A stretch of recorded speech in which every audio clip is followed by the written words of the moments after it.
So, here we go. It was filled with childish frustrations and complexes. The police were searching for James Thomas, believed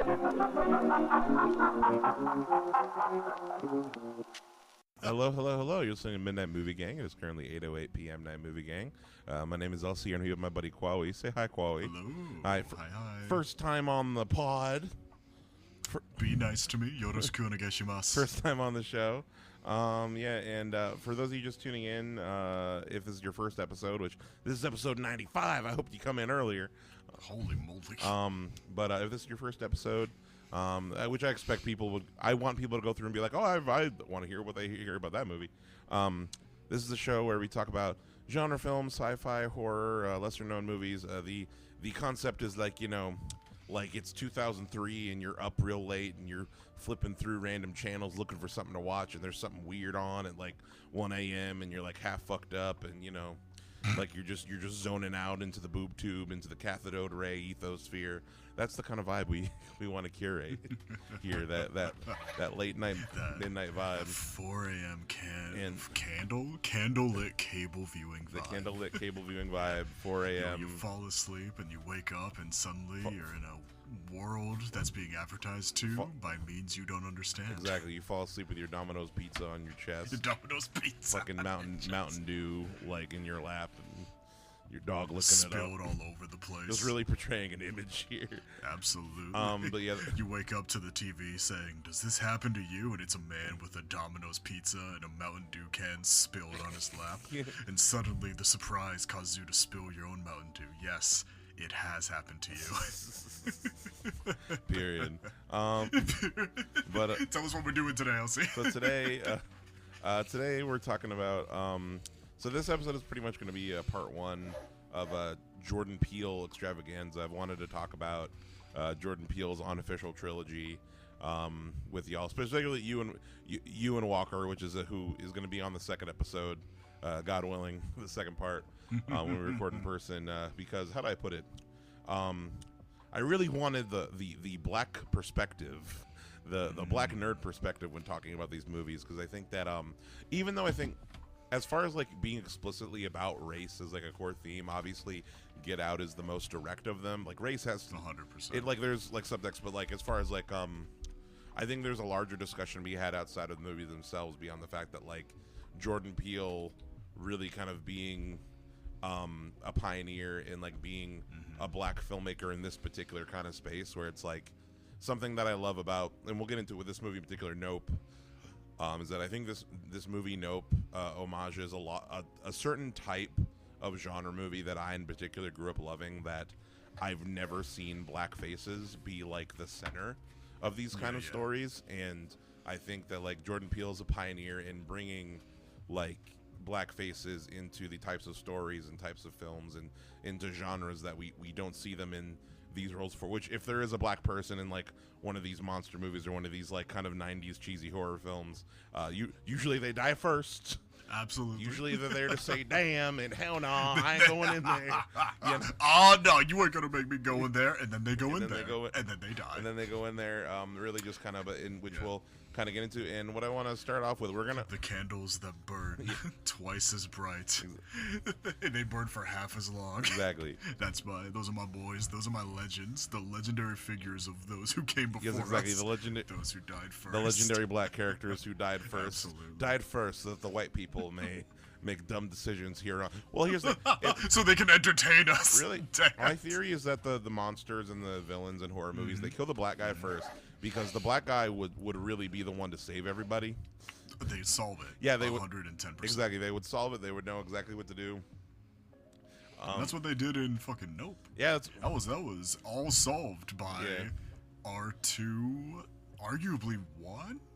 I don't. It depends on who you want to say solved the day, right? In my opinion, I think OJ gets the MVP award. Yeah, no, OJ did all the work for sure. OJ was the most badass of them. OJ's played by Daniel Kaluuya, who is what's it called? Jordan Peele's muse. He played his muse. He played Chris in the first film. He was not in Us though.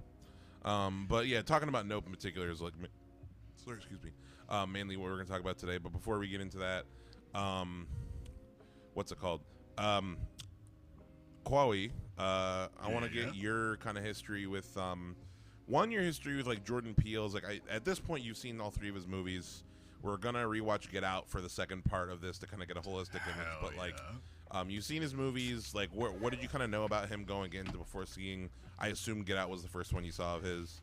And then what did you know going into Nope the first time? Well, the first thing I ever saw Jordan Peele work on actively was Mad TV, and then Key and Peele.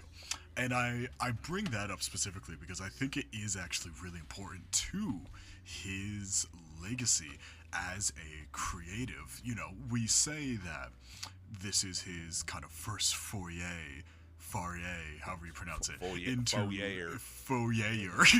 directing. That's not the case. He's been directing, or at the very least has had his hands in the soup of how a story is made for years and years and years and years and years.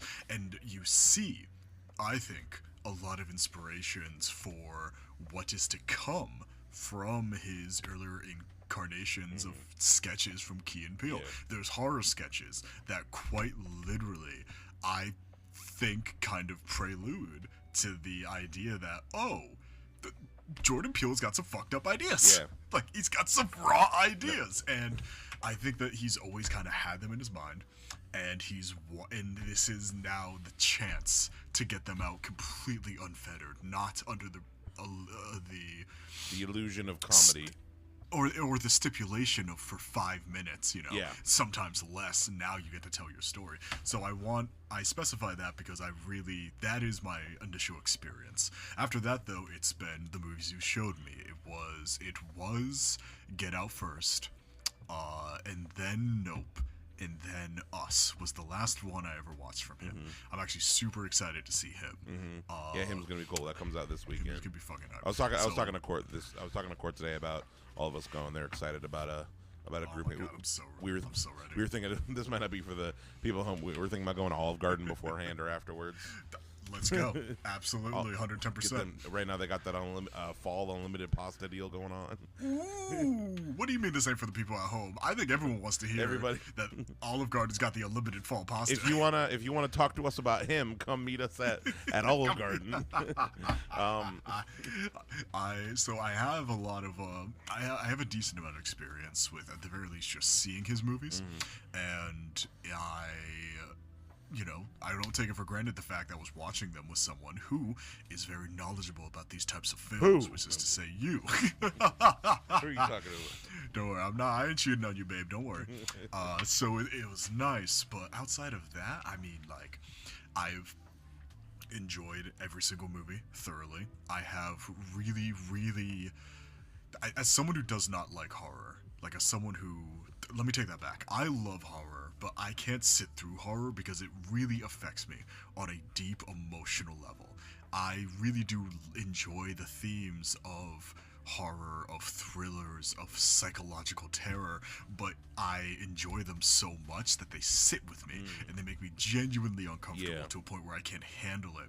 And as someone who can't handle these movies, I think Jordan Peele toes a really, really important line for horror, where his movies are scary, but not so much so that someone who is frightened easily is going to miss what the message is going to miss what the themes are, or more specifically, is going to be shunned away at the door. I genuinely do think that Jordan Peele horror movies is horror with the training wheels on in the best way possible. It really is like what you need to be watching if you are not into horror, if you are really struggling to get into it, because it conveys everything that is visceral while never towing, or rather while gracefully towing the line over, like, to make you uncomfortable, but never enough to take you out of the seat. It's kind of like that is the big thing that I really, really enjoy about Jordan Peele, personally. If someone shat their pants while they were watching Nope, understandable. I almost did myself a few times. During one particular scene, I remember in theater, like when I first saw it in theaters and I realized what was going on, it made me sick to my stomach, because actually with Nope, there is a specific like phobia I have that Nope really like itches on, which we'll get into when we kind of get into the spoiler part. But no, but a little bit of brief history with by the way, what I was saying with Jordan Peele, I meant first foray into pure horror was what I was talking about earlier, as far as like his like him working on Key and Peele, which is my first encounter with Jordan Peele was within Key and Peele, and it's a lot of ours. It's funny because when I remember when the first trailer for Get Out came out, and like I've been following YouTube like movie reviewers and guys for years. There's this this film podcast / YouTube channel I follow called Double Toasted, which is these older black guys that review movies and stuff. Like they're part of it was an inspiration for my pod, actually, I think. We're triple toasted. But I remember when they first reacted to the first trailer for Get Out, and they're like, "Oh, this is going to be fucking hilarious. This is going to be like," they thought it looked like bad in like a way that Jordan Peele trying to make a horror movie, like what, like, and they weren't really taking it seriously. And then when the movie came out, Get Out, like it just changed the game forever in terms like they were shocked by. I mean, I was shocked by it in that, like, yes. He still maintains. I think what you're talking about with the fine line is like that. His movies are still fun, and comedy and humor and levity is still definitely at the heart of absolutely the heart. But like it like you were saying, because he's in creative control, but two, he has this like larger canvas of like a whole movie to be able to really take it. Like all of these movies, yes, there are like funny bits. The characters can be funny, but like when shit gets serious, it's serious. It does. Like in all these movies, like when there are moments like okay, we ain't playing. And I like what you were saying about as far as like it being like horror with the training wheels on. It's kind of cool you say that, because like Jordan Peele has been very open about all of his movies, and I mean you can see I have the Wikipedia page for Nope open here, talking about all these movies that directly inspired him for this movie. You can look at like with Get Out and Us, like he's talked about like literal inspirations and like hints that he's dropped and references other movies. Like in Us, their suits, the red suits with the one glove, is a reference to Freddy Krueger. And just like the design of the underground actually has some like elements of like Freddy Krueger's like pipe realm and like his movies or whatever. For sure. And Get Out, there's is a big Rosemary's Baby, Invasion of the Body Snatchers, like movies that like, so it is kind of like you could start with his movies as the basis and go back and really learn about the roots of horror, and like you could tell that he genuinely loves this stuff, you know what I mean? And like absolutely, and like you were saying when we were watching Nope, just like, oh, he's such a big fucking nerd. And he's a dweeb. He's a dweeb, and you can hear it in every line. Also, you can hear it, and I love him. It's also just cool, and I think something that is, I don't want to call a detriment to something that I've noticed about public's reactions to his films, is that he's a quintessential black nerd too. Yes, yeah. And when I say black, and something I think you can understand what I mean about it. This is why I wanted to have you fuckers on the podcast, because you'll understand what I say, what I mean this. I think that like the specific black nerd Venn diagram, right? Yes. Has a thing where it's like there's like a certain type of like I'm trying to think of examples of like black nerdedom that is specific to like, it's a really nerdy thing, but you need to be black to really key into it. The only example I can think of like in particular right now is like is like something like, I don't know, why is this the only example I can think of? Like how really into Static Shock I was as a kid, or like certain black superhero characters where it's like it's extra cool because or like Spider-Verse or whatever, where it's like, yes, these things are really good on their own and they stand on their own, but it's like being black is a quintessential element of it. Sorry, go ahead. I was just gonna say, for me it was and I feel so bad for admitting this, for me it was a lot of kind of shows that would toe the line between blaxploitation. I want to say Pootie Tang, Black Dynamite, some episodes of, a lot of episodes actually, of Boondocks. Yeah, Boondocks is huge. Anime in general. These are, exactly. But like these are specifically shows who, I think that they speak a lot to the culture of blackness and being black in America, but they do so in a way that is so clearly inspired by the anime, action cartoons, your Saturday morning thrills and chills, that you can't separate how they tell their story, like or you can't separate the inspiration from how they are deciding to depict black stories within America. And I think it's like that is, I think especially in the Boondocks, actually, growing up as a black nerd, that is my perfect Venn diagram kind of centering, right? Where it is both particularly poignant to the black experience and particularly poignant to the nerd experience. In the same episode that you have total takedowns of, you know, fucking the. Am I allowed to swear? Absolutely, yes. Swear right away. on the same. Nasty. The podcast is noted as explicit. Heard, you get real nasty up in here. Yeah. So, but the same episode where you have, you know, like takedowns on very prolific African American black creators, musicians in our spaces who are prolific, influential, and define childhoods and cultures.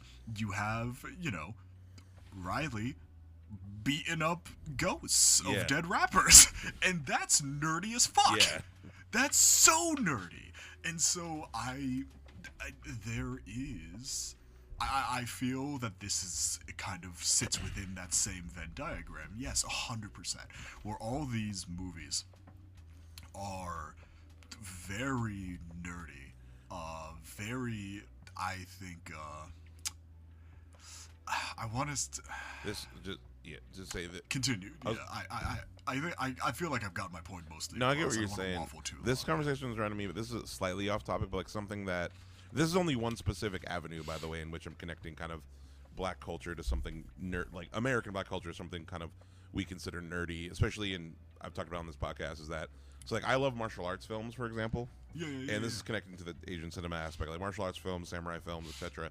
And there is, you were talking about it with Boondocks in particular, but there is a big particular crossover when it comes to, you were saying anime, Asian, like Asian entertainment in general, I think, and like the Black American community has that kind of crossover. And I think that when it comes to martial arts films in particular, as I've been kind of like going through them, I got this Shaw Brothers box, which Shaw Brothers was a production studio in the 70s that made all of the stereotypical like like kung fu movies, like those cheesy ones. Like they made all those.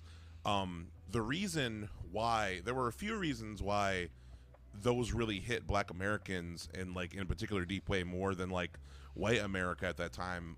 One aspect that was kind of the more concrete one was that in poor neighborhoods, like in, you know, big urban cities like New York, Chicago, whatever, oftentimes in the poor neighborhoods they would have like midnight theaters, dollar theaters, like movie theaters that were like couldn't afford to show like the major like big new movies coming out, but they could afford the rights to, because they were super cheap, the rights to showing these like kung fu movies coming over from it, like that were like made super cheaply and dubbed super cheaply, and like, you know, 50 cents a ticket, you could just go in and like, you know, that's what a lot of kids in those neighborhoods would do, is that they would go, you know, like for not a lot of money, go see these kung fu movies and like make bootleg tapes and stuff of these kind of films, because they were cheaper and easier to get access to than like, you know, the kind of premium content that white kids were, you know, being exposed to. So there's that element right there of just like access and exposure. Like this is what we're getting exposed to.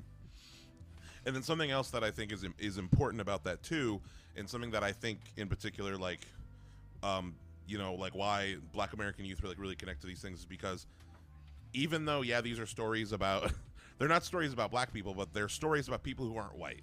It's stories of heroic, stories of masculinity, stories of, like stories of people overcoming obstacles and opposition but the heroes are not white. Like Bruce Lee showed us a version of masculinity that was not through the lens of the white American, and like and I think that like that was you were talking about blaxploitation and like Black Diamond, all those stuff that like is taking from these kind of martial arts movies, like the Last Black Dragon, I think, was like a famous one. Is like the Last Dragon. What's it called? Like it makes like this through line kind of makes sense.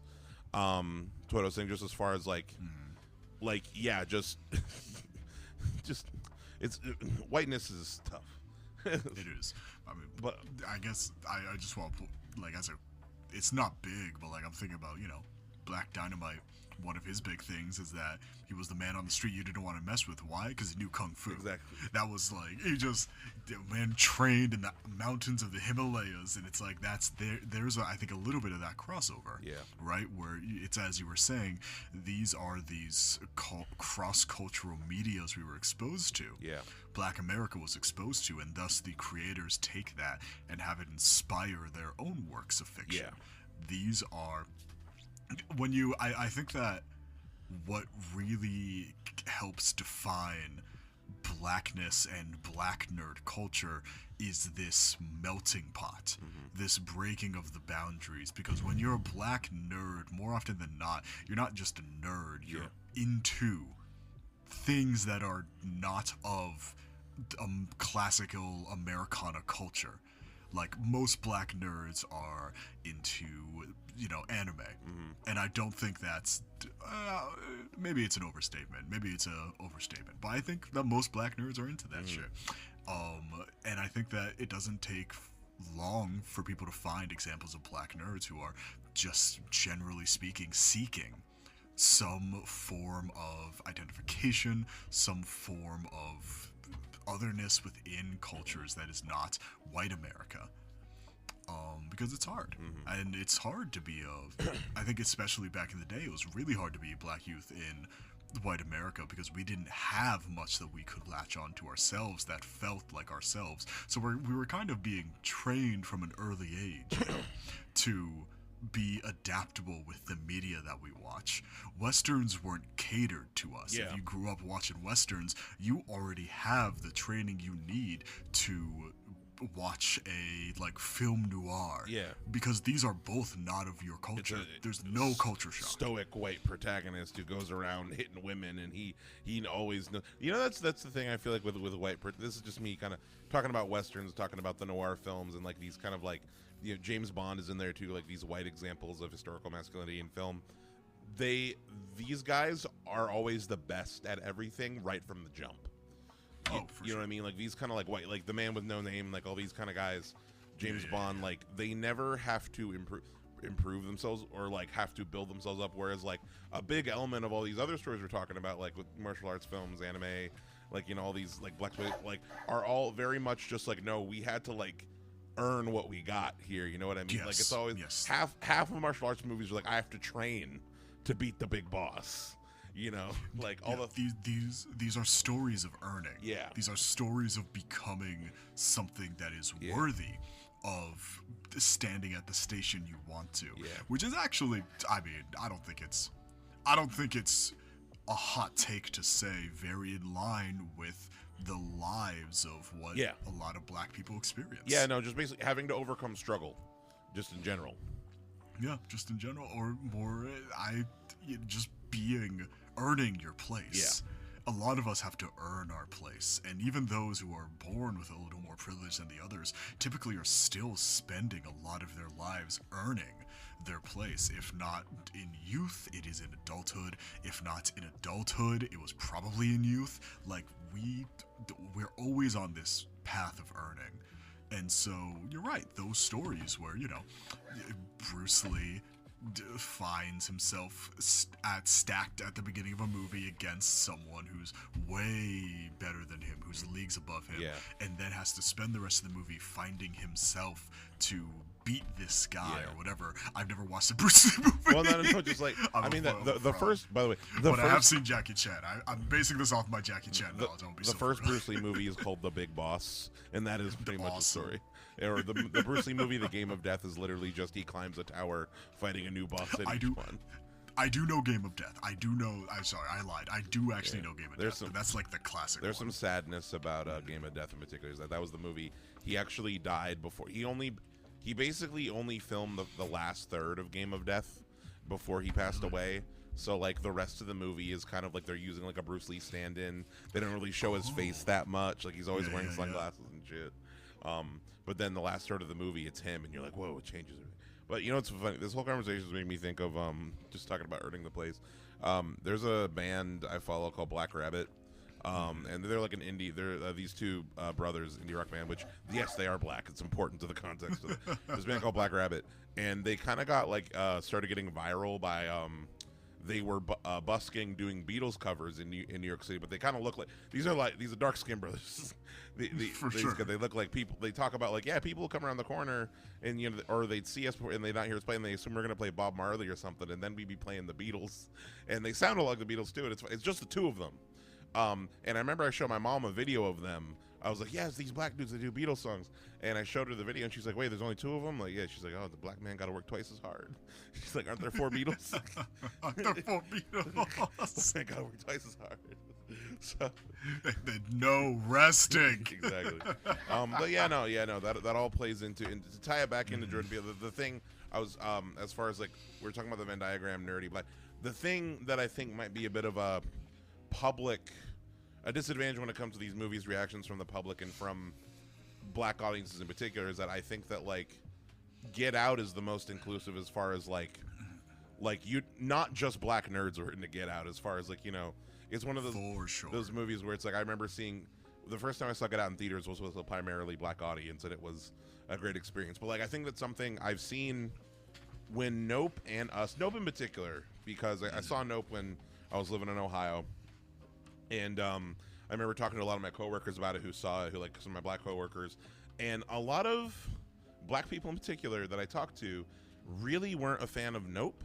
And I think that as far as like Jordan Peele, and I want to talk about this because this is the main movie we're talking about today, is that it's the furthest from being directly about race of his 3 films, and I think that in a wide, it's more.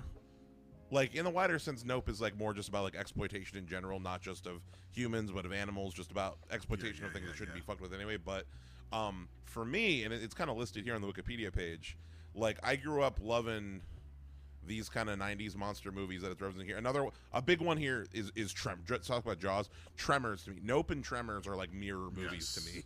As far as, like, they are, like, they encompass each other. And, like, these kind of, like, 90s monster movies, these, like, kind of cheesy B-movie, like, they don't really, like, I think Nope is homaging these types of movies that are, like, seen as kind of, like, white shit, like, white nerdy shit. You know what I mean? And I feel like when I talk to people about Nope, and I've talked to, like, some of my black coworkers, like, back then who, like, weren't fans of Nope, I tell them all these reasons that I love. Like, oh, yeah, it reminds me of, like, all these, like, movies that I love, like these, and, like, all this stuff. And they just didn't watch those because they're not black nerds. You know what I mean? It's like they're coming from, like, because that's the other thing, too, is that isolationist element of, like, like, it's in what makes being something that is difficult about being, like, often, I feel like when it comes to, like, particularly talking about black masculinity in general and just, like, kind of blackness overall, there is a thing of, like, this nerdy shit or, like, being seen as nerdy, where, like, it, like, makes you seem white type deal. Yeah. That which is wild, but you're so right. 110%. You know what I'm trying to say? And like I feel like now with something like Nope, I think people are like, oh, Jordan Peele, that's his white nerd. That's his white movie.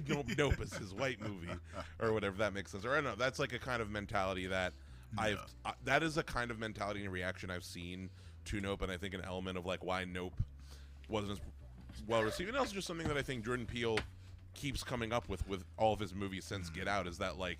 I think that there's a big chunk of the black audience that goes to see his movies that are expecting Get Out again. Get Out is a great movie, and I think the thing that like black audiences appreciate about Get Out is that Get Out is directly about just the black experience in America, nerdy or otherwise. Like it. Well, Get Out is like black assimilation. Yeah. Like the idea of like gentrification on a human scale is crazy work. Yeah, it's the most straightforward. Whereas like when we get to Nope and Us, and it's 2 different stories. But I do think Nope still has the semblance of telling a black story, just in terms of the characters' struggles and reactions. Are we past the point where we can talk about let's start. Yeah, we kind of that was a good long movie. Let's start talking about the movie in general. For sure. So as far as like something that's important, so introducing the movie, we're going to be talking full spoilers ahead about Nope. So just to kind of introduce Nope, the kind of thing that we're introduced to right away. So the movie starts with if you saw the movie the first time, you don't know what it is, but you see a big black square. That's right. If you remember when you watch it again, you'll see Yeah, big black square. Which at this point we don't really know what we're looking at, but you find out later in the film this is the Skyosi. The the Skogosi. It is the mouth and orifice of the creature in this film that we kind of start on.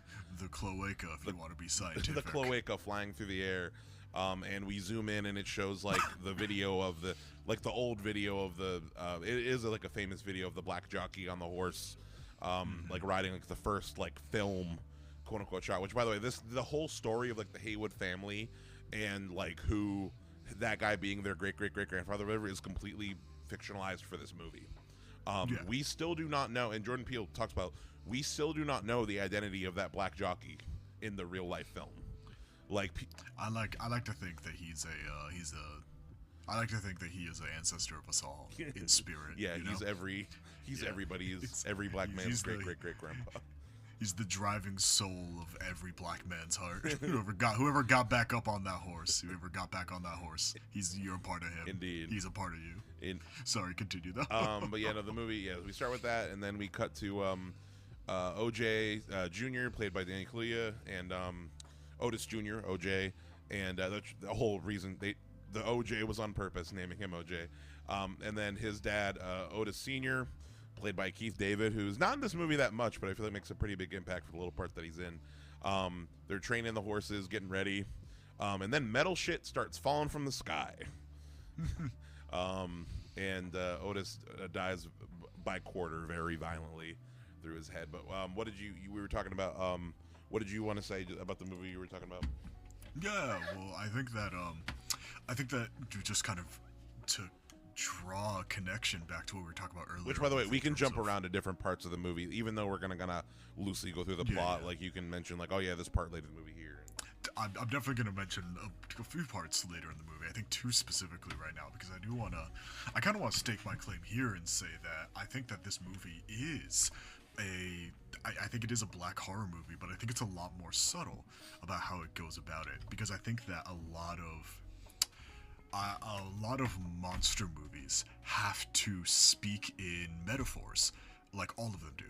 Whether it be Godzilla, or especially Godzilla or King Kong or anything, unless it's a monster movie where the point is you're pinning these monsters up against each other to kill each other, which can still be metaphorical, but more often than not, these monster movies do have to speak in metaphors, and this movie, Nope, I think also kind of is doing a little doublespeak with how it explains blackness in its storytelling.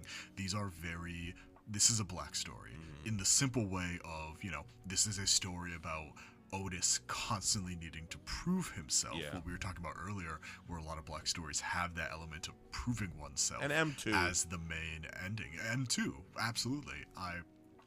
Like, both of these characters have to prove themselves. I think OJ, for me, is like the main hero's journey through line, if I may. Like, at the beginning of the movie, he is trialed with basically bending over backwards for all these white people, their demands, their expectations, and he knows what he's doing. We know he knows what he's doing. Otis, by the way, works as a tender to a bunch of horses. A lot of these horses get, roles on movie sets or whatever, and they help out for commercials, what have you. Yeah. And so he's the guy he's the trainer, I guess you could say. And at the beginning of the movie, one of the horses, it was Lucky, correct? Lucky. Was it Lucky or it was Lucky? Thank you. One of his horses, Lucky, who I love so much, beautiful black stallion. Yeah. One of the horses, Lucky, is just kind of standing on the set. Yeah, they're on the set of this commercial. They're on a set of a commercial.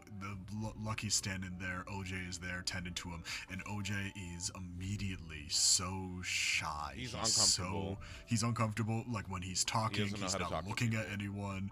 He's talking quietly. People are making demands of him. The hustle and bustle of the movie set is not where he belongs. He's out of his element, and it shows in his behavior. It makes him seem incompetent, and I think that's the point, because his competence rears its head, if I may, in the later half of the movie when he's in his element, specifically dealing with this alien creature, because he knows he respects its rules.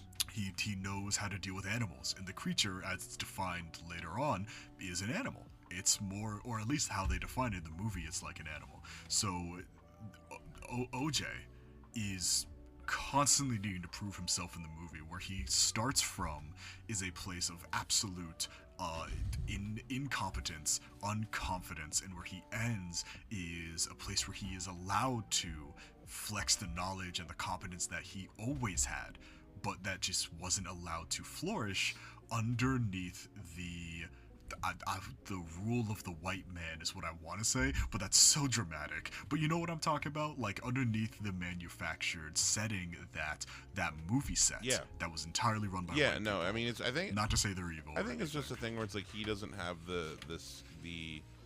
it's two halves of the same coin, right? Like in order to operate like in any business, you need to be able to communicate, especially in the movie business. You need to be able to communicate with people. You need to be able to compromise. You need to be able to communicate. And then when it comes to the job itself, you know what to do. And I think it's a thing where like, M is the other piece of that, where like she's the charismatic one.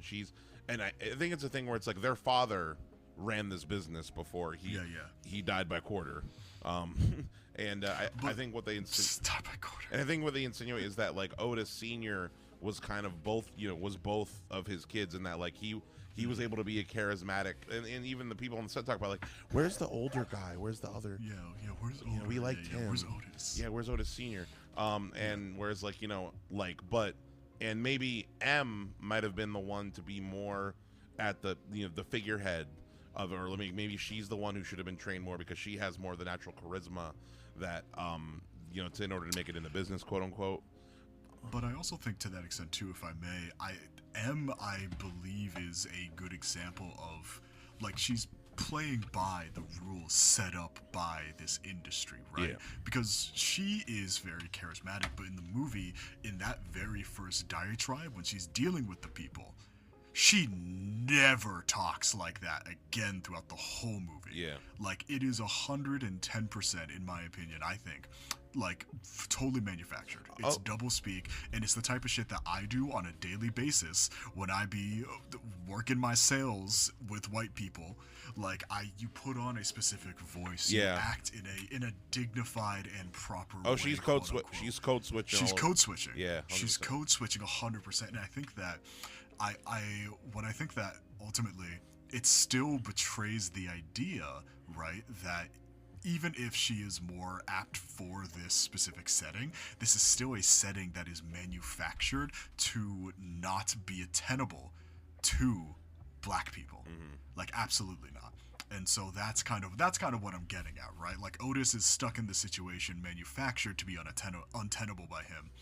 And so it's the rising and the falling of that. Yeah. It's the falling and the rising throughout the movie, I should say. Yeah, I think and then there was also sorry, go ahead. I was just gonna say that like I think it's like ultimately the lesson is that like they need to work together, and like as far as like OJ bringing in kind of the authentic energy of like really what kind of the animals, having the animals be and respecting the animals first and not exploiting them in a way that is like detrimental to them, but then M also coming in like with the business side of it. I think like showing that they're both parts of the same whole.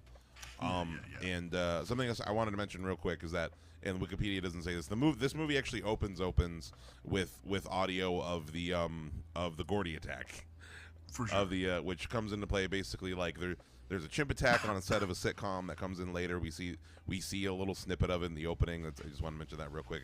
It comes back soon. Horrifying. If I may, I like mention my last point about the last thing I want to mention in terms of like blackness in this movie, right, is I do not think it is unique to the black experience to defend your home, right? Mm-hmm. Like ultimately the reason why they decide to fight against this guy is because they are defending their home.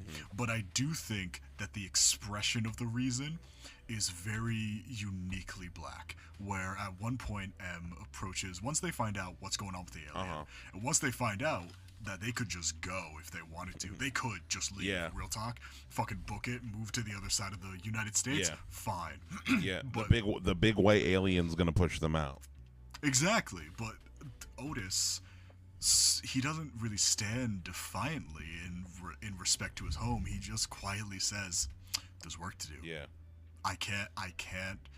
In his own way, he says, I can't leave because I still gotta be working. Yeah. And to me, that is also a very black experience, be it analogous for not being able to leave your current social status because you're constantly working just to survive within it, or be it the social obligations that we have to friends, to family, the community. Not bad, mind you, but still these obligations that keep us together because we are bound. We got work to do. Even when we always have work to do. Even when there's a big white monster looming overhead, like he's Even when like, especially when there's a big white monster. I still got mouths to feed, which the monster Absolutely. being a big white thing is very much purposeful. Yeah, and so I think that I think that while I do get how people could be like, oh, that wasn't as much of a black movie as Get Out and Us. I think objectively, it definitely was not, especially in an overt way. But I believe that this movie is still, at its heart, about blackness and black experience. 100%. It's just a bit more metaphorical about it because that's the genre of the movie. That is the genre of monster movies. Yeah. Like that's kind of how I feel on the matter. I think those are just that's my 2 cents. I shouldn't say those are just. I should say no. It is. That is what it is. Yeah, that is Jordan what it Peele is. told Actually. me so. Yeah, Jordan Peele is a master. He's amazing. He's whispering in my ear as we speak. Right now. I need to be more confident. Jordan Peele, come on! Oh man, if I could interview Jordan Peele on this podcast. Oh, that'd be sick. That'd be so We've had cool. There's a sci-fi author that we've had on a few times, Harvey Thomas Boyd, who is on forever when we do the Alien franchise episodes. He's a fun guest. But yeah, Jordan Peele, ooh, what a dream. Yeah, no, I totally agree with you in that sense where it's like, yeah, no, like all those messages about the black American experience, especially just the history of like black exploitation by like the white Hollywood system is all definitely baked in there. And it's not even just like a black experience too. Like talking about, so getting into we can start talking about this other character that's hugely important in this film. Going through the plot a little bit more, the horse, the VFX guy comes in with like a mirror ball for lighting, and puts this like mirror ball right into Lucky's eye on set, and Lucky kind of does a kickback and kicks a piece of equipment across the room. Nobody gets hurt, but like very much like the people on the set are like, okay, yep, we're getting rid of the horse, we're bringing in the CGI horse. With the CGI, and it's just a fucking wooden horse with a bunch of green on it. Otis and Em lose this gig. Then I want to mention this shot real quick, just for as like a cool shot, just a fucking they go back home to Haywood Ranch, and there's this really long wide take where just Otis and Em are walking up to the house, and it's something you notice on, or at least like, I don't know if you would have noticed if I didn't point it out, but it's like I would not have. But like I saw this movie. When I saw this in theaters, I saw it again in theaters like maybe like 2 weeks later, and I noticed at that time. But the creature, the Gene Jackers end up calling it, the UFO creature, hides in a cloud. Like it basically like has a cloud form that is like its stealth form. And in this shot, when you just see like the landscape, the sky, you can see the cloud there. Like Jean Jacket is there the whole time, like in the scene where they're walking up. And it's very obviously like it is the same shape, and it's being stationary compared to the other clouds. And just like they don't mention it at all. And it's totally just a thing where it's like when you see it again, you're like, oh fuck. Yeah, there it is. You know, you should break. And I feel like Jordan Peele does a lot of that kind of thing where it's like all of his movies are so great the second time around because he's always dropping little hints and dropping little things. It's actually something else I wanted to mention in that is like just little writing things is that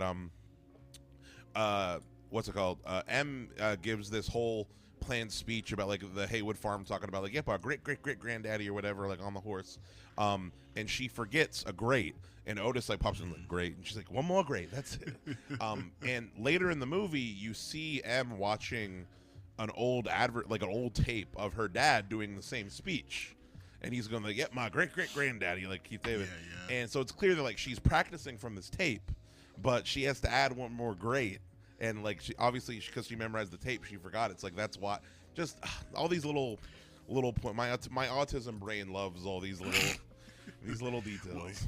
it's the small details that really make the feast great. Like, Yeah. these are things that are not, these are things that are never going to be like ginormously impactful to Yeah. your overall enjoyment and understanding of the story, but they enhance when you think about it further. Like, for the it's fucking nerds literally like me. those. It's those details are for people like you who want to think about the movie afterwards, who want to keep watching it in an attempt to like find more hints, more clues, just more details. I think that if I may go back a little bit, I believe that comes from Jordan Peele's past as working on Key and Peele. Yeah. Like, in that is some shit that someone who thinks about the visual medium, who has a past in, you know, fucking visual comedy, which he does. Key and Peele, the sketches are full of small details like that, because they have to be quick and snappy, and you have to fill as much as possible into a tiny, tiny frame of, you know, the 5 minutes that you're telling your story. So this is just an extrapolation of that. He's thinking about these things because he has that background, because he's been thinking about them, is what I think. Again, never talked to the man, don't know, but it comes across like that, you know? Mm-hmm. Yeah. For sure. It's good shit. He's a good man. He's I like him. he's a good filmmaker. What was I talking about? So basically after they go home at night, and then the next day they roll up to Jupiter's Claim, which is like a little like theme park land run by this character Ricky Park, who they just call him Jupe throughout most of the movie. And he's called Which is a good name. He's called Jupe because we find out he was a child like acting star like on TV. He was on a show called Kid Jupiter, which was like this Western theme thing. That's why they call him Jupe. And Jupiter's Claim is this little like theme park that he's kind of built around his childhood stardom. And Otis and Em are going here to sell some horses to him for money, trying not to lose the ranch. And Otis is like trying his best to like not have to keep doing this. So, and while they're in the meeting, the horses, Em is looking around the office and she sees a Mad TV, which Mad TV definitely just a whole reference there to Jordan Peele's history with that. But a Mad TV cover of the what's it called, of the incident, like a reference to the incident with the birth, like a chimp covered in birthday cake. And then Jupe reveals his secret room in his office of like all this stuff from the Gordy's home incident, which, like I said, we saw earlier in the movie, is like when he was a little kid, Gordy went crazy with some balloons popped and went crazy and killed and attacked a bunch of the cast and crew. And he was kind of like watching this whole thing go down under the table. And he basically, what's it called? Stephen Yeun plays his character, and he's such a great actor. Mm-hmm. And it's really interesting how they present everything with this character, because he's not physically in the movie much. Yes. Like, we learn kind of a lot about his mental state and his mentality through the actions that we hear about and through the way he like kind of tells this story. Like, so the way he tells them the history of this event, but he's telling it through an SNL skit, talking about like, on SNL, like this is, you know, it feels very dispassionate and removed. Like, he doesn't want to recall his experience. 100%. He wants to recall someone else's. He's just so traumatized. And in the moment, like while he's doing the speech, they do a hard cut to him, back to him as a kid there. And when they cut back to the present day, he's like shooken, because it's very clear they're assuming like, oh yeah, he was taken back there. I'm just gonna say it now, I want a fucking Nope prequel, just focusing on Jupe and his family, because in this movie, just skipping ahead, like he talks about how like, you know, months ago he saw a flying saucer outside of the ranch, and every like so and so night he's been feeding horses to it, you know, and his family knows about it, and like so there's a whole history of interactions that he has had with this fucking UFO, that you could totally make its own movie of. Still there? Yeah, I'm still here. Yeah. I'm sorry. I'm just listening because I'm like you're 110% right. It'd be so cool. Like, I think it'd be really interesting, especially considering how, I mean, I'll say it, fucking Mr. Yoon is immaculate. Yeah. He is an amazing actor, and he kills, despite the fact that he is only in like half the movie. Yeah. He kills those scenes specifically surrounding the trauma of Gordy and how it physically affects him. Yeah. You know, it's very clear that this whole the shrine he basically erects, he erects a fucking shrine museum of that event, is his way of dealing with the trauma, I think, by almost making it impersonal, despite the fact he was personally there. You know, it's like, oh, this is a commodity. This is just part of this is a part of business, baby. You know, like, people love this shit. I only keep it around so that way other people who are also into it can look at it, so they can pay to see it all. Like, it's a very, very interesting way of dealing with that trauma, and I low-key kind of want to see the kind of life that someone leads to commoditize their own trauma. Because that's not, like, I don't think that's normal. Maybe it is. Maybe it is. I've never tried to make a buck off of my trauma, but I also think about it in terms of, like, well, that's kind of what artists do in general, so. I just think even, like, as far as, like, his spin-off movie, making it, like, a film about family and about how, like, unresolved trauma, like, you could make it a whole metaphor about, like more about how unresolved trauma trickles down to it. Because I feel like the kids, like, because he has 3 kids who in this movie we only see them as dressed up as the little monkey aliens, which that's a great fucking scene. It is a really funny scene. But basically, like, the kids would be characters, like, they'd try to be fucking around with the UFO. It would just be so cool. At the very least, I want a spin-off. I want a prequel comic. I want a prequel graphic novel. I would love if Mr. Peele started writing like graphic novels and comics and shit. I think that would actually be so good. It'd be dope as fuck. But yeah, anyway, he sells some horses. Later that night, we get our first encounter with the UFO. So, like, OJ, one of the horses gets out. Ghost gets out. The horse's name is Ghost because it's white.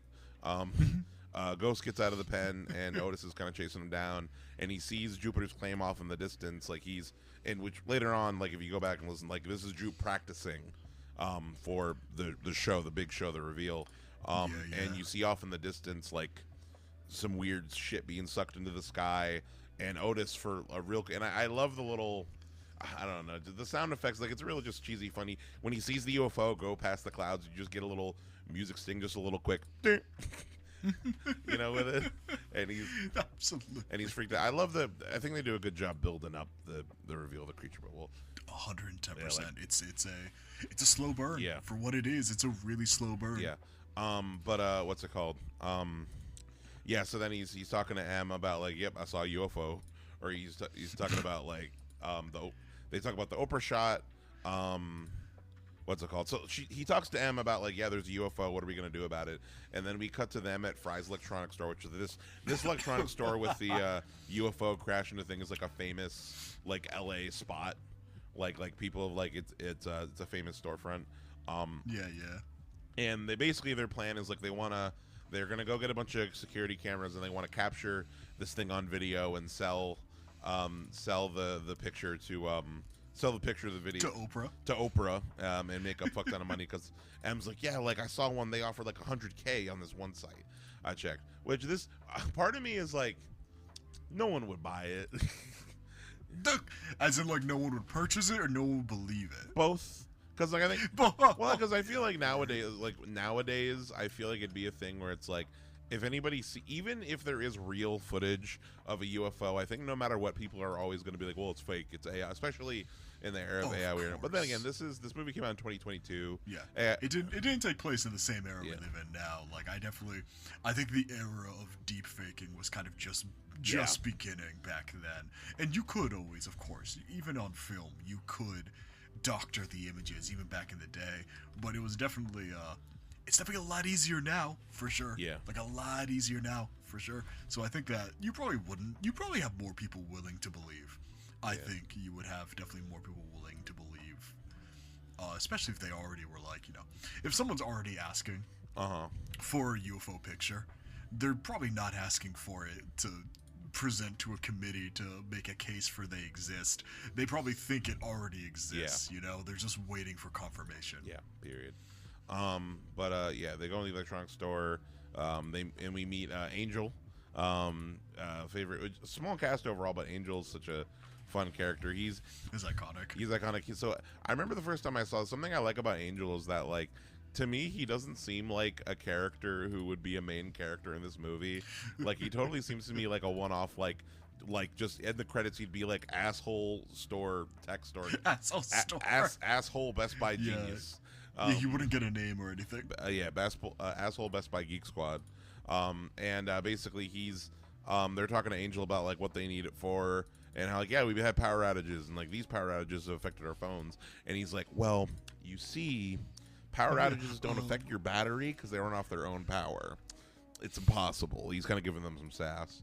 Of course, yeah. He's being a real stereotypical geek squad. Yeah, and we cut to back at the ranch. Like, Angel's come with the tech van, and maybe that'd be my prop. It's a pretty cool van, the Fry's Electronics van. Well, this real business van is what I want as my prop. But he comes and he's unloading all these boxes. And as he's doing it, he's kind of telling this story about, like, yeah, my girlfriend just broke. Sorry, I just came out of a long relationship. My girlfriend just dumped me. We don't see the picture. He's like, yeah, she's a model, actress. She's a model. I love that we don't see the images, actually. I think that makes it even better. It also leaves it a bit up to interpretation. It's like, is he bullshitting? Yeah. Was he really? But it's like, no, believe me, she is. She's epic. She's hot. Yeah. She's in Canada, and she's so real. I definitely buy Angel as just like a weird LA dude. Like, 110%. I have my stereotype of like what weird California people are like, and he definitely just seems like a weird, like, his bleach blonde hair. But yeah, he's just like a funny, sarcastic bastard. And also, like, at a certain point when he's setting up the cameras, he puts together that, like, they're looking for UFOs, and he's very much like, I want in. Also, he's lonely. He just wants friends. Like, you guys can hang out at my place or whatever. Yeah, I kind of love how the facade does break down over the course of time, and he's just like, I just like being here. Yeah, just like him and M become homies. It's so funny. Also, like, I love when he's leaving now. He's like, if my manager asks about the service, like, 5 stars, Angel. 5 stars. 5 stars. 5 stars. It's funny. It's a funny really movie. Funny. Kiki Palmer is good. True Jackson VP. Fucking Kiki Palmer is great. Kiki Palmer is amazing. Yeah. And her. Also, another thing is, like, I really, really buy her and Daniel Kaluuya as siblings. Like, they have really great sibling chemistry. Yes. The way they like tease each other. They're just like very well written.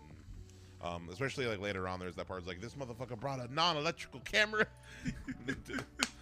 I told you he would. Yep. Oh yeah. Speaking of which, yeah. We haven't really. We briefly met Antlers Holst. He was the cinematographer of the during the commercial at the beginning of the movie, and during this scene, this is important to kind of talk about. During this whole sequence, they call. Actually, no, it's after this encounter at night. They have their first kind of full encounter with the creature. We see a lot more of it at this night when they try to record it. It's kind of a pretty tense sequence. There's a bug on one of the cameras. Emma's like climbing on the roof to try to get the bug off the camera. Ghost gets out of the pen again, and Ghost gets fucking ghosted. Because we get a more fuller picture of, like, we see Jean Jacket fly out of the cloud, kind of descend. And at this point, do you remember if you figured out if it was a creature or not at this point in the movie? Jean Jacket? Yeah, like, at what point did you, like, they say it at a point, but, like, was there a specific point where you realized, like, this is not a ship, this is a creature?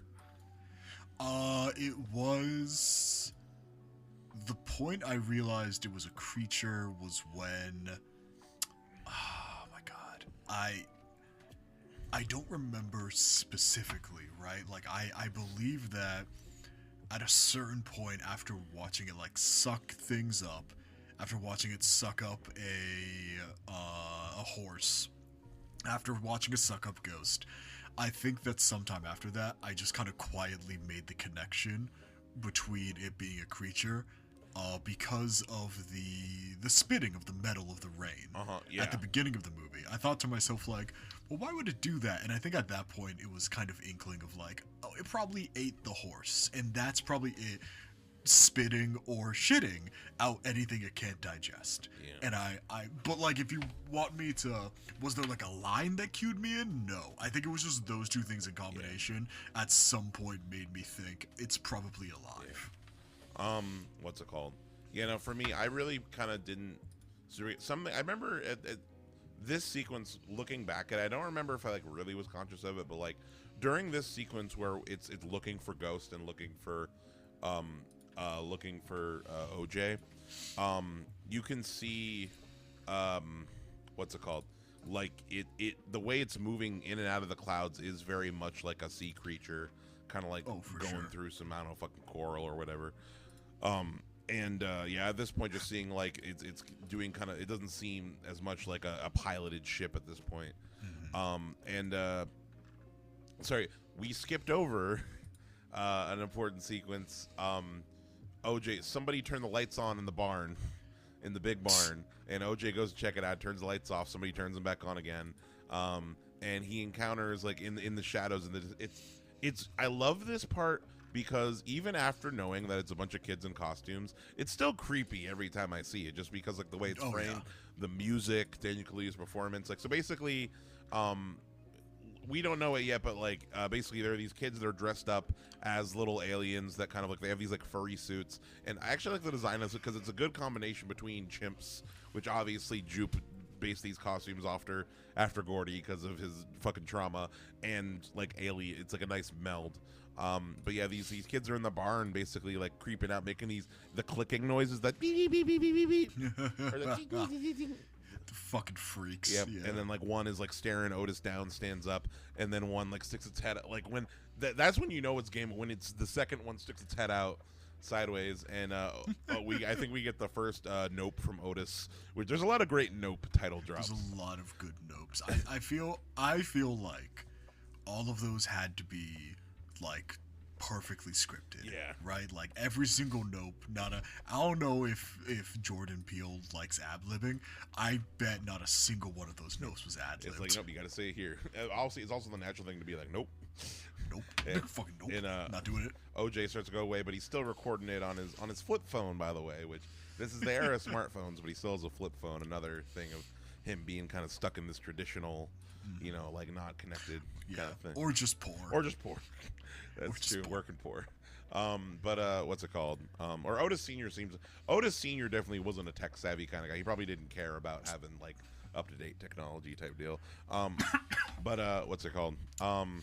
Yeah. So and then we get a reverse shot where like one of the aliens is like right next to OJ, and he fucking no hesitation punches that motherfucker, which like that's just respect, like his first instinct, wham. And it's Jupe's kids pulling a prank on him and this is an important element, for stealing a metal horse statue from Jupiter's Claim, which they inadvertently feed to they're using it to bait at this point they think the UFO, but the UFO alien creature Jean Jacket sucks it up and isn't happy about being fed a metal horse. It wants real horses. Oh, for sure. I'd be mad if I got fed a fucking, like, imagine going to the supermarket and you pick up an apple, you buy it, you go through the whole process, you put it in your mouth, and it's made of fucking wood. Yeah, what? Like, apple? that shit would suck. Plastic. I bit into a plastic fruit once. Ain't no way, dog. I didn't know that it convinced me. I didn't know it was fake. So you know how it feels then. You know how Jean Jacket felt in that moment. I do know how it feels. It crumbled, but it cut my fucking tongue. Oh, God, yeah. No, miserable. Fucked up, and the flags are sticking out of its skygina. It's sky cloaca. What's it called? Yeah, so we get this scene where it's chasing Ghost. It's acting like a creature. It's really creepy scene. Just also, by the way, the all these shots in IMAX of the night sky are really cool. Fun fact. So most of these big nighttime sequences where we're seeing Jean Jacket were actually shot actually day for night sequences. So like they shot them during the day. Oh, really? And they actually used a bunch of techniques that were really. So they shot it with a regular camera, like a regular film camera during the day, and then they shot with an infrared camera, which kind of like looks like, you know, based off heat, it's infrared, like it's a heat black and white kind of thing. They melded the footage together and then color corrected and to look like night. And basically that color correction process, the visual information that was lost from darkening the whole image, they were able to push the infrared through to really give it that sense of like nighttime warmth. There was a lot of unique methods done there, but it's just really cool. And also all of the clouds CGI, like any really, like not even just the Jean Jacket cloud, but like the whole entire sky they pretty much had to like recreate. Just like a lot of really good, like the production on this movie is insane. Like really just excellently done.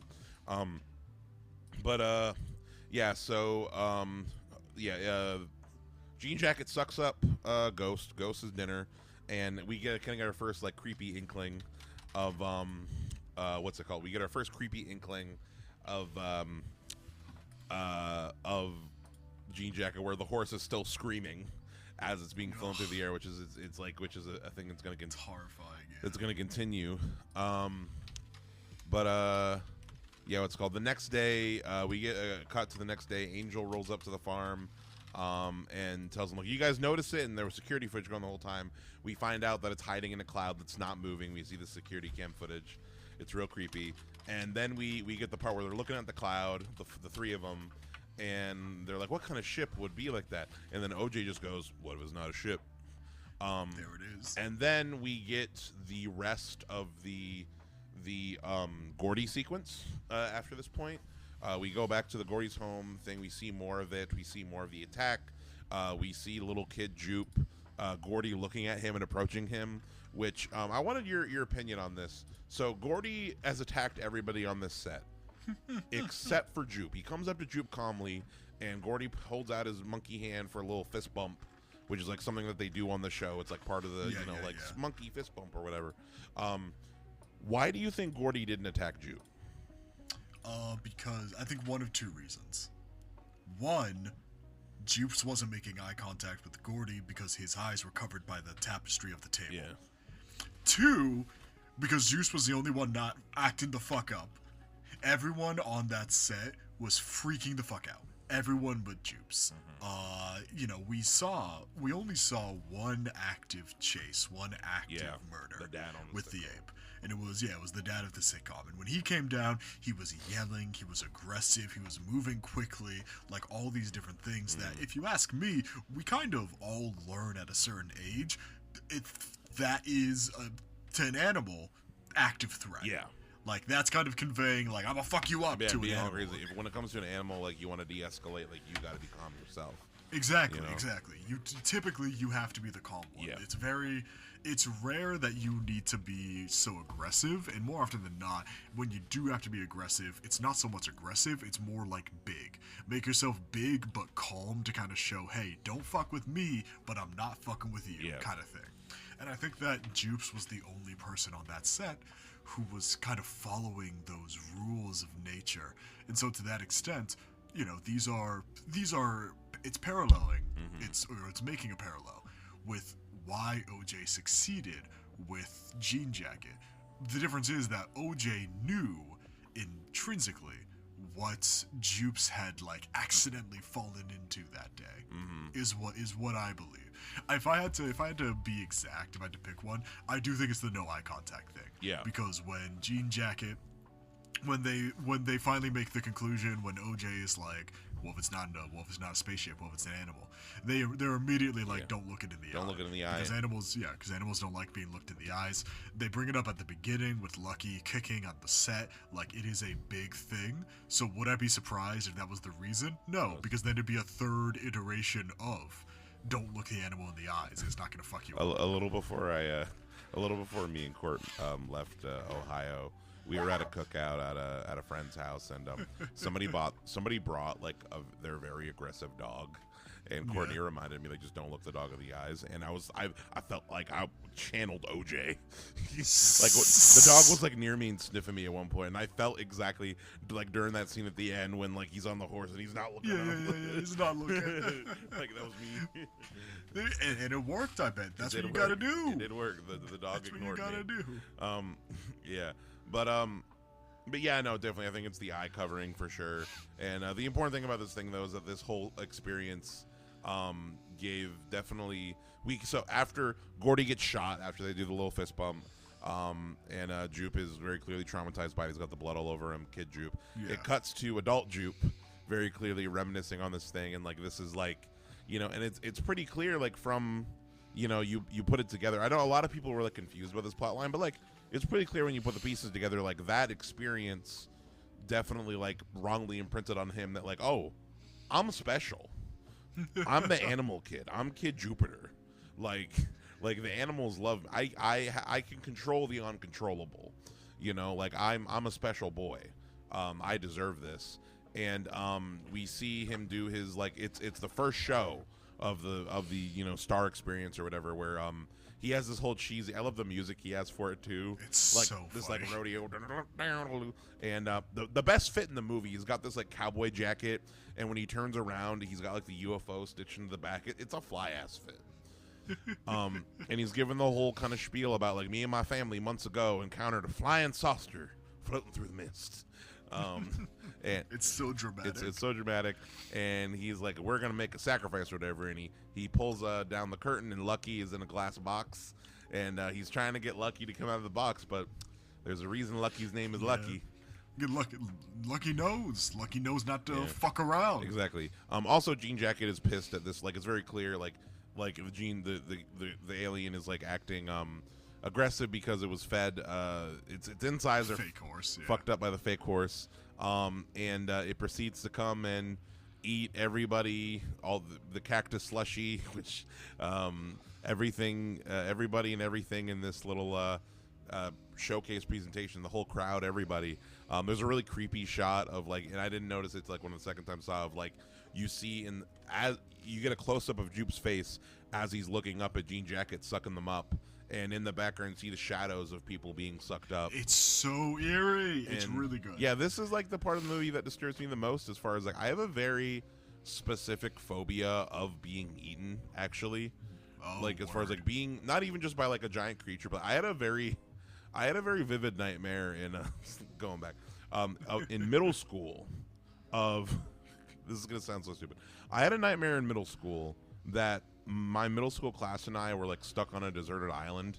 Like my mom was watching Lost at the time. Stuck on a deserted island, and I was being hunted down by my classmates. They were trying to eat me.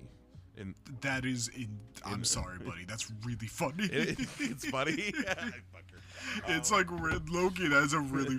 I'm sorry. I can laugh. I can laugh because it's not my trauma, but that was a funny dream. It's something that it was a childhood thing. It still creeps me out, but it's it's like that is like a very specific childhood deep trauma fear that I have. So this whole sequence in particular, even like the far off sequence where you see the people getting sucked up from a distance through kind of the lower innards, and then we get this close up of like people getting sucked through some kind of trachea, weird fleshy thing, and they're getting juices, like digestive juices thrown on them. It's awful. It's horrifying. It's genuinely horrifying. Even beyond that, just the fact of like the thing that makes it worse is that after we actually see, which it's impressive, we only physically see that for like this 10 seconds of them in the thing. But then afterwards, when we see Jean Jacket flying around, we hear the screams of like constantly of all the people dying, and it's been like minutes to hours of like this thing is eating these people slowly, you know, and it's that it just adds even an extra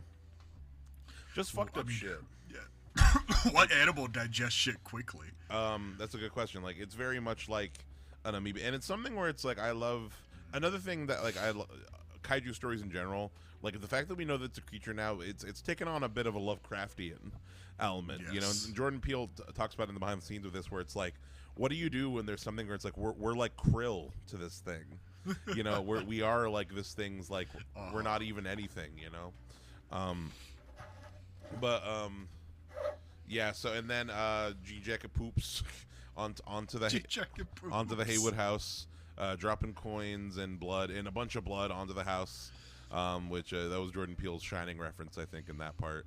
But yeah, it's a really creepy sequence. And then Otis is driving towards the Haywood Ranch trying to save M and I'm forgetting his name.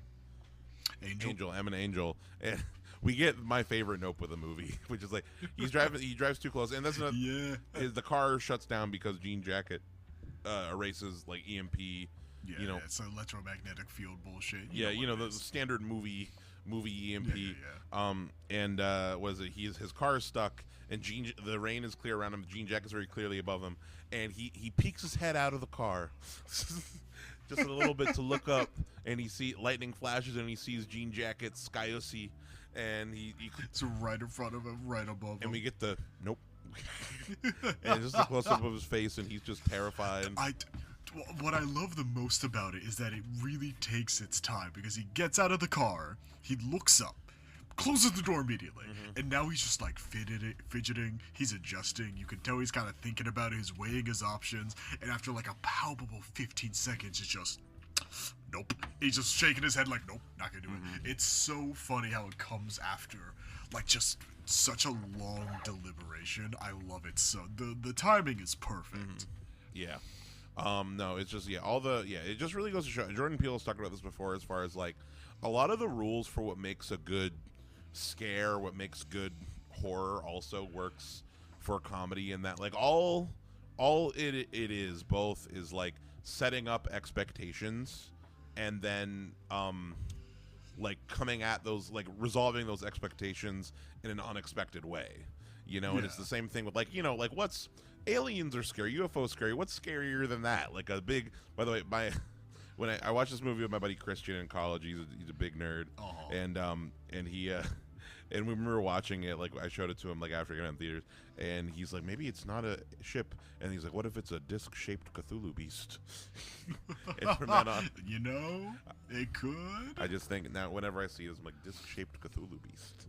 I don't know why that rolls off the tongue, but anywho, so they escape. Jean jacket, and then this is the moment where Otis learns. We get a little flashback to the commercial at the beginning. Otis learns the "don't look in its eyes" trick, and then we get a nice little something that I think we don't see. And this is another thing that I think is like I think gives this movie like a classic quality. This is going to be a little bit of a rant. This little part, we get a little strap it in. We get a little sequence after this where like we're chilling at Angel's place for it's a little montage where like Otis is kind of like looking speculative out the window, and you see Angel and Em in the background like getting high, playing video games, like they're getting fast, they're taking a breather. Like the characters have gone through a lot of fucked up shit, and they need a little weed and video game break. And I think it's the kind of thing where it's like a lot of modern movies wouldn't bother to like. I feel like in the editing room for like a studio, they'd be like, cut that sequence out. Like that's not really doing anything. But it's like I think we need. I think it's really cool when we get moments of characters doing things that are very human, and that like there are times where we need breaks like that. Like we need to like step away, and it reminds. I'm going to mention this one specific scene. You see Men in Black, right? Of course, yeah. A more quintessential black sci-fi. But there's the scene of Men in Black early on where Will Smith, Tommy Lee Jones, is basically telling like Will Smith, you have a day to decide if you want to join the Men in Black, and Will Smith, his character just like sits at this bench, and we get a little time lapse of him just sitting at this bench down by the New York Bay, and he's just thinking. He's just thinking, and you see that he's like deep in contemplation about like this big life decision, and it's like nothing really happens. We just see him sitting there thinking there, and we see him deep in thought, and it's like, yeah, like that kind of space, I think for characters makes characters feel just more real. You know, 110%, like more relatable. Absolutely. Like, yeah, I get that. I need to fucking sit there for a day and think about it, you know. I mean, shit, I do the same thing. I don't even smoke like that, but if I had encountered an alien on my farm and I went to someone else's house and we knew for a fact that the alien wasn't going to fuck with us, it's like, I just need to deflate. I just need to relax, because this has been the worst weekend ever. Like, it's real. It's 100% real. Yeah. It's their whole ass thing. So they decide, OJ wants to go back and take care of the creature, like wants to get the Oprah shot. He's like, it's on our turf. We know its rules. We're going to do it. We're going to get real evidence. Also at the same time, something that's happening in the background, which like, if I had a complaint about this movie, or rather like something that I'd say, something that is important during this time frame and something they talk about a little bit is the fact that like all of the people that went missing at Jupe's like presentation is becoming like a big national news story. And they talk about like, yep, news is going to be here, TMZ is going to be here, people are going to start coming, and it's something that is a little bit relevant. I feel like they talk about it, but I think we needed to see it a bit more. Like I think maybe during the sequence, like some more people come up to question them about stuff. Like I don't know, I feel like that needed to be fleshed out a bit more, but that's like just a little thing. Maybe, but also to that extent too, it's like they weren't really around the Jupe's farm much until the very end. And the one guy who did show up from TMZ, like, had to look for him. Like he actively, like that was an investigation result. He had to figure it out. Because they're not actually close to Jupe's land. They're within sight of it. Yeah. But they're still like fucking a good amount 7 away. or 10 miles. But there isn't much around there anyway, so it's like they're like the next nearest neighbors. Like a bit, yeah. But even still, they're really far away. So who knows if they had anything to do with it? Yeah. Like it is. I think it was the perfect amount of interference from TMZ, is what I'll say. Yeah, that's fair. But yeah, so the next scene, they go back to the farm to try to deal with Jacket, and Holst is there, which is a little character. It's been teased. So Holst, who's this like, this man was hired for his voice. 100%. The actor Michael Wincott, I mostly know him from Alien 4, Alien Resurrection.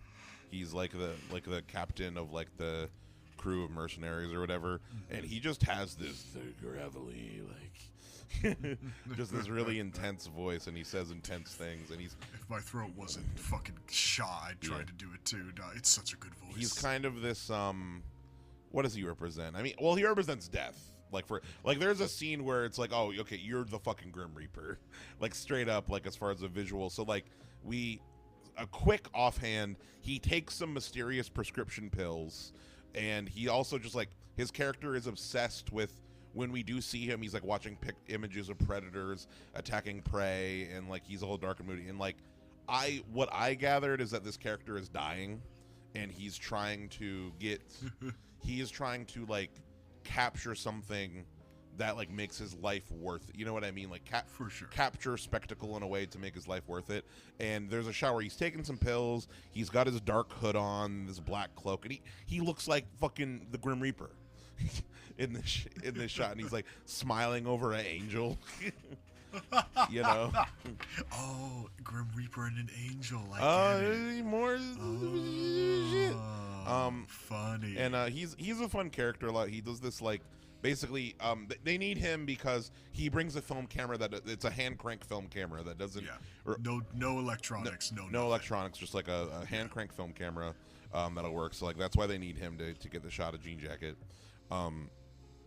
Yep, we were getting ready for it. He does the flying purple people eater scene, which I could fall asleep. I would fall asleep to him talking, but I'd have a nightmare. I almost fell asleep to him talking, honestly. Yeah. But then we kind of get the final battle, the final encounter. They set up all these wacky and these car salesmen, noodle men things, and like a really clever thing, like hook them each up to car batteries, and you can tell where Jean Jacket is based on, or when it's coming, based on like when these like armed men come down. You know, it's really smart. It's a clever system, and it's visually like pretty interesting. M's got a really cool Haywood jersey in this scene. That might be, if I could have a me-sized version of that might be my prop. Yep. The TMZ guy shows up, like you said, and the whole thing is like OJ is gonna lead Jean Jacket through the valley like on his horse, but then this TMZ guy shows up and kind of does half the job. What's it called? Yeah, this TMZ guy is definitely another thing representing, the media coming in and trying to exploit what, absolutely, just a big part of that. This TMZ guy gets fucking flown from his bike because he drives through the Jean Jacket's area, and his electric bike shuts down, which we were kind of debating throughout the movie, like that shit wouldn't happen. It would come to a glide. I mean, I don't know how what those things safety features are. I don't know how it is either. I'd have to look into it. Yeah. I presume that they wouldn't drop the ball in terms of well-researched details right at the end, but who fucking knows? I mean, actually, no, I'm not gonna say that, because I don't even think it's dropping the ball. I think it's like, fuck it, whatever. They need to make the scene they need to make. If this is how we get to it, I can suspend my disbelief. Yeah. If this is the one time they're asking it of me, it's like, fuck it. Yeah. So the TMZ guy gets sucked up, and then we hear his screams throughout the rest of the scene. It's really scary. OJ leads Jean Jacket through the thing, and Holtz gets the shot. Antlers gets the shot of Jean Jacket flying through the valley, and they think that they're good, but then Antlers says I think he says something like, none of us deserve the impossible. Yeah. No one deserves says some cryptic ass shit. Yep, and Angel's like, he just said some scary shit, and then he walked off. And we were just talking about he's has his film camera, and he's looking directly at Jean Jacket, bringing Jean Jacket on, and he gets sucked. And he gets sucked in while he's filming, and it's like this is how he wants to go, you know. And like, as far as like being kind of an asshole move, or like the whole reason we brought you here was to film this goddamn thing. I think it makes sense for his character, as far as like, it's very clear that this dying man had this death wish, and he wanted to go out like a band, like in a band, because he's like a weird art dude. Oh, for sure. I mean, this, you know, he's obsessed with this idea of the impossible shot. They say it a couple times. Yeah. And in fact, how they ring him in is the idea of like Keke Palmer's character M, thank you, is like, I got a proposition, an impossible shot for you, and he's like, I'm listening. And that was the impossible shot. Like he already got the shot of the alien. To his credit, he did what they asked him to, and he got it on a different camera. He got on the film, and the film was fine, if I remember correctly. But you know, he gets his own camera out, his own personal camera, his own hand crank, and just starts He cranks all the way into that fucking sky scene. Yeah, he does. I found it really cool as just this kind of like, fuck it, he's an artist. Yeah. He's like to his death. Yeah. He is an artist. He wants the shots that he wants, and that, to its credit, is a really good shot. Exactly. Dare I say, an impossible shot. If no one else would have taken if that camera didn't get all fucking crushed and dropped by Jean Jacket, it would have been the end. Oh, 100%. It would have been awesome. Yeah, but it's like, hey, he did it. You know, he succeeded. Just no one's gonna see it. To be fair, it might have not gotten crushed, because nothing that Jean Jacket ate that wasn't digested got crushed. Well, when I say crush, I mean it's probably, the camera's probably gonna get damaged when it's fall. Although the film would probably be fine. The film, I think, will be fine, because I don't think film breaks like that. No, it's not. The camera's fucked, but the film should be okay. Yeah, so maybe, hey, maybe. But yeah, then after this, Angel is about to get eaten, but then Angel big brain moves and wraps himself up in a barbed wire he fell in, and Jean Jacket sucks up some of the barbed wire, and there's a cool shot. I really like the shot of M hiding in the shed, and then the roof gets torn off and she flies, and it's like, whoa, cool stunt. And then this is the part. So Jean Jacket, so like they explain it in the behind the scenes. So Jean Jacket has this barbed wire in it. It's probably like it's been eating all this other crap because it's just kind of destroying stuff, and it unfolds into like it's kind of like full form or whatever, and it no longer looks like a UFO. And there's a lot of things this motherfucker looks like. It looks like sea life. It looks like a biblically accurate angel. There's a lot of things you can show. What do you think of this like full creature design? Like when it gets to this level, I think it looks fucking immaculate. Yeah. I think I've always been a fan of jellyfish. I like the way jellyfish look, and they were very, what is the word I'm looking for? Very upfront with the fact that the jellyfish served as the main design, and I really, really like that. I thought it looked, so sorry. Well, what's up? I just coughed my lungs out because I'm sick. Gotcha. I thought it looked amazing. Yeah. I thought it looked absolutely phenomenal. Yeah, no, I remember when I first saw this, I had no idea that it was gonna, like, I had no idea that it was gonna have that final form, and it's definitely cool that like it's something where it's like I like that it is more than just that UFO form, and as far as I think of it definitely as like the angel thing, because I definitely buy. This movie starts with a Bible quote on screen talking like, I will cast you like on filth onto you. I definitely interpret it as like these things have been around for a while. Early man definitely saw these things, interpreted them as angels, and when they got sucked up, they felt like they thought they were getting sucked up into heaven. Or at least that's how, like, there's a lot that you can take from that, but just like this final form is definitely like really creepy. It's super anime.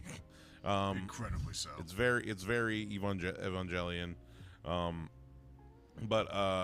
Or I guess like you could say there's definitely Akira elements of this ending for sure, more than just that. But yeah, so basically Jean Jacket comes into its final form. It's this big unfolded curtain looking thing, and then it's Maw, its eyeball, its cloaca is this big like flashing, flexing, square thing. It's really unique alien design, but it's being aggressive and it's flexing towards OJ, and OJ is trying to distract it while M can get away on the electric bike,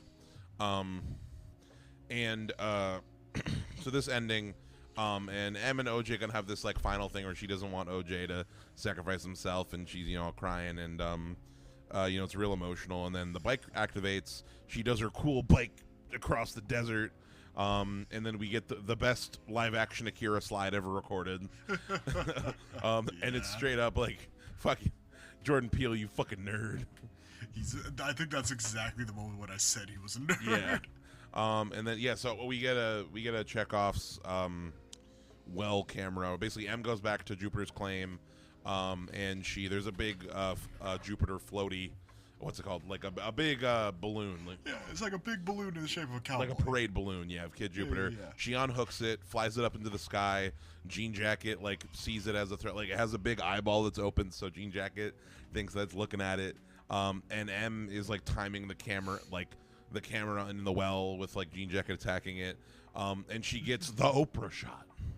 At long last. And we see Jean Jacket get fucked up by this balloon because it's a giant, huge ass helium balloon that Jean Jacket just swallows, and it pops inside of Jean Jacket.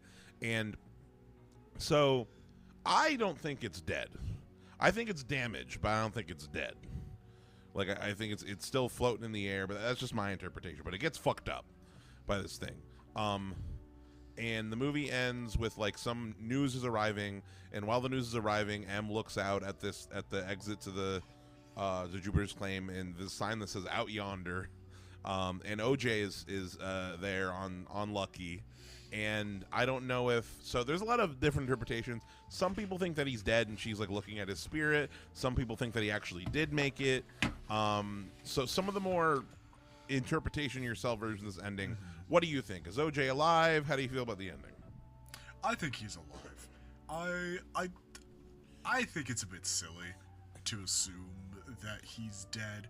It'd be tragic, but I don't think that's what this movie was going for. Mm-hmm. I don't think this movie was attempting to go for a tragic ending, especially because that runs counter with my interpretation of the dichotomy between OJ and Jupes. It runs if OJ doesn't live, then that more or less kind of it kind of flies in the face of what I think this movie's trying to go for. So it's I feel like I kind of have to say he's alive, but I also genuinely want to believe he's alive because I want to believe that this movie, like most of his other movies, end with a hopeful glee. Yeah. Is the end of us hopeful? Okay, yes and no, technically, because it's one of those things where it's a return to the status quo, but the status quo was never really what we thought it was. Yeah. So it's that's kind of why I said most. I feel like you could argue it's hopeful, but that's that's another podcast. Yeah. We'll save that for the next episode. 100%. But yeah, I don't know. I think when I first saw this, the first few times I thought he was dead. Now I'm definitely less sure that he's dead. Mostly it was just because of the placement of the Out Yonder, he's in the great beyond or whatever. But yeah, him being alive makes sense too. I don't know. It's a thing where it's how do I put it? I'm fine with this ending. It's a bit neat. I don't know. A lot of my favorite parts of this movie aren't the ending. You know what I mean? A lot of the technical aspects are the things that I particularly love. And speaking of which, kind of final thoughts on Nope. I'll just kind of say mine. Like I said, why did I put 2017? It did not come out in 2017. What's it called? I think that it's directed immaculately. I think that it's got the right scares where it counts. I think it's a fun adventure where it counts. I think the characters are super memorable. I think, and like I was saying, it definitely is an homage to beyond the kind of deeper themes that we spent the first half of this episode mostly talking about. It's really paying homage to all these great kind of monster movies and this kind of era of spectacle filmmaking and kind of what these kind of movies that I grew up really loving, and all of those elements where it plays with those conventions and it messes with those kind of ideas, Sky Jaws, really, Sky which is like Jaws. ultimately like on the surface what it could be. Like it's just that piece of it is a lot of fun. Like I think ultimately at the end of the day, if you want to ignore the deeper elements of it, like I think it's a really fun time, but it also has like a lot to say, which ultimately I think is like the strength of what Jordan Peele does with like genre film. Like he takes like horror, like and it's what's kind of going on today as far as like it's something that like a reason why we have the podcast in general is like and I know you're not as much of a movie guy, but it's like genre films, horror, sci-fi, these kind of like weird movies are the ones that are like people are actually responding to nowadays. Like companies like A24 and Neon are pumping out movies that like are kind of like taking these weird conventions of like monster movies and doing something interesting with them, trying to sell messages with them, because like the bigger movies, outside of that, it's just Star Wars and Marvel. But yeah, no, I think Nope is a good time. I think that if you're Jordan Peele, if you're a fan of Jordan Peele's other films, you haven't seen this one, check it out. But also, I think it stands on its own really well. So yeah. Oh, 110%. Yeah, check it out. Arguably, I think it stands. No, that's not true. I was gonna say I think it stands the best on its own. All three movies stand perfectly well on their own. Yeah. All three of these movies are great, wonderful, fantastic.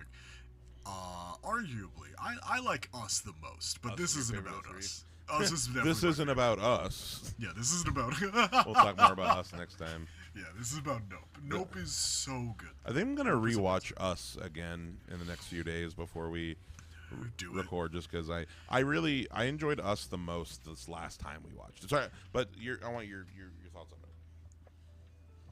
My thoughts on Us? Sorry, you were talking about your final thoughts on Nope, just kind of this wrap up.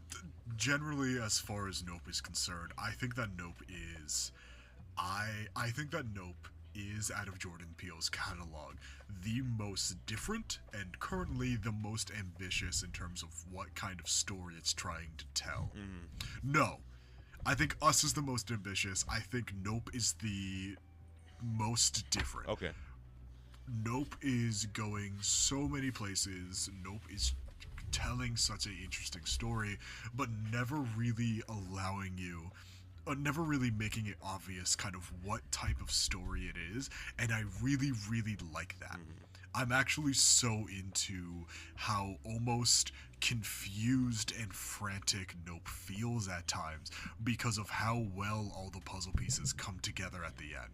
And I think that you really have to trust in this movie to enjoy it to its fullest. And I like that. I like movies that I have to take a trust in. It demands that you pay attention. It's not a movie. It's not a casual watch, for sure. But it also is. I think it also is. Here's the thing, right? I think Nope is a casual watch if you go into it with a casual mindset. But if you go into it with anything but a casual mindset, you gotta be paying attention. Yeah. Bring your A game, because it is not the type of movie that makes it easy on you. That's so true. You can't go in with a casual mindset expecting a complex movie. You have to go in with a complex mindset expecting a complex movie. It's whatever you want it to be. And like low key, you just gotta match its freak. Yeah. You just gotta match its freak, and it's a really, really good movie. Arguably, I think it's I would give it an 8 out of 10, maybe a 7 out of 10. Rock and roll. I forget what I gave it. I think I got on Letterboxd. I gave it a 4, or maybe 4 out of 10. Out of 5. Letterboxd is a gotcha. 5 stars. Okay. Oh, word. Okay. I was like, Jesus Christ, that's low. Yeah, no, my favorite of his 3 is still Get Out, but I think that Get Out is just it's the purest. It's the simple. It's the most concentrated. But anyway, so prop time. And you can't choose the jacket. You can't choose. You can't choose the UFO cowboy jacket. That's okay, because I wasn't gonna choose it. I want Lucky. You want Lucky. You want the horse. I want Lucky. Lucky the horse. I want the horse. I want Lucky the horse. Okay, solid. Good. I want. Fucking love that horse. I was so cute. Yeah. I was thinking about it more. What I want, actually, more than the jacket or any the clothing, I want OJ's Scorpion King hoodie. Ooh, yeah, that's good. Also, because I don't know, we didn't talk about it a lot during the thing, but the whole thing is like OJ's first gig that he was taken on as a kid was for the movie The Scorpion King. Like Haywood supplied the horses for that movie, so that's why he has the Scorpion King hoodie. It's from when they worked on it. So like that's what I want. I want the Scorpion King hoodie. I feel that. Yeah. No, I definitely. I think with that would be like a third or fourth, because that is a good hoodie. With the eyeballs painted on the back of the head. Yeah, with the, specifically the final iteration of the Scorpion King hoodie. No, I get it. Rock and roll. But yeah, no, folks at home, that's Nope. And yeah, we've been talking for a while. This is a good chunky boy. That was a long fun. Chunky lad. Hope you had fun. Hope you had fun, Chloe. I did. I'm so sorry. I know my voice is getting progressively worse throughout this podcast. It's still angelic. It won't happen again. It's so, dude. It sounds like I took an angel dick to the throat. It's so bad, dude. But yeah, we're gonna have more fun when we're gonna record the second part of this in person. Absolutely. Especially in talking. I'm excited to bring Walker into the conversation too. Me too. He's a good boy. He's got some good thoughts. He's a good boy. He's got some good thoughts. And I think what I want to do for the second part of this is we're gonna start off with, so the people at home, the first part is gonna be pretty much like Walker's take on Nope, is kind of how I want to start the next one. Get kind of more of his overall thoughts, and then we'll talk about the other two films. Yeah, no, this has been Midnight Movie Gang. It's currently 9:48 p.m. Midnight Movie Gang. You can follow us on Instagram at Midnight Movie Gang, on YouTube at Midnight Movie Gang Podcast.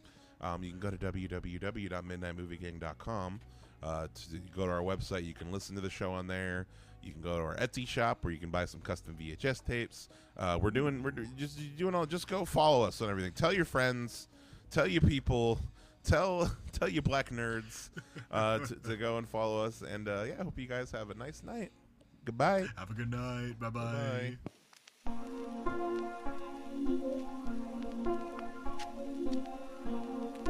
So, here we go.